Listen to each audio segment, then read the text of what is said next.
សូមគោរពអញ្ជើញទស្សនានៅទស្សនីយភាពការសម្ដែងសិល្បៈរបាំគោះត្រឡោកដូចតទៅសូមអរគុណ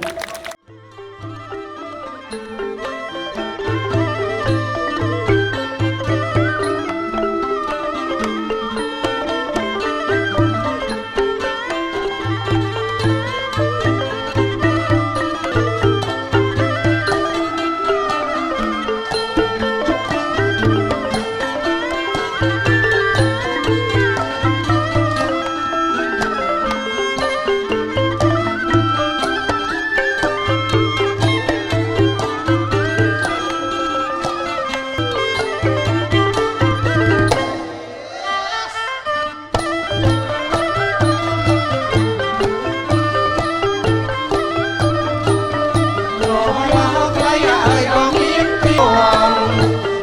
để không bỏ lỡ